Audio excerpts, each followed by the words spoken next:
recognized. Thank you, Mr. Speaker. I'd like to yield such time as he may consume to the sponsor of this legislation, Mr. Bilirakis of Florida. The gentleman from Florida, Mr. Bilirakis, is recognized for as much time as he may consume. Thank you, Mr. Speaker.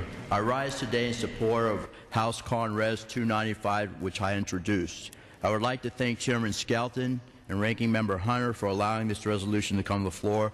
Also, I want to thank Mr. Courtney and, of course, Mr. Rogers. Among the many things that make our nation so great is our strong and valiant military. The strength, courage, and dedication of the men and women in uniform keep us safe at home from threats abroad. While Congress rightfully continues to recognize these men and women, so too should we honor their family members who serve as constant pillars of strength for them.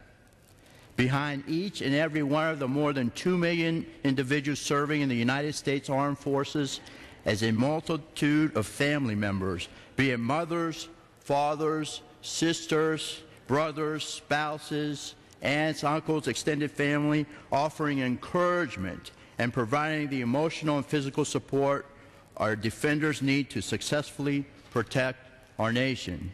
These family members make daily sacrifices as they forego time with their loved ones and face increased worry and uncertainty as members of the armed forces serve extended tours abroad and engage in more frequent training missions. Even under the most difficult circumstances, when one of our soldiers is wounded in action, these families willingly take on the role of caregiver. They selflessly postpone their personal goals and rearrange their lives to meet the physical and emotional needs of their loved ones as they transition back to civilian life.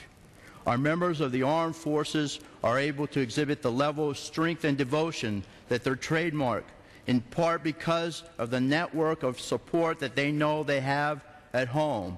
That is why I have introduced H.Con.Res 295, which recognizes the integral role the families of our service members play in defense of our nation. Mr. Speaker, it is with great honor and privilege that I rise today to express my deepest appreciation to the immediate and extended families of the members of the armed forces for their unwavering support that they provide to our nation's heroes.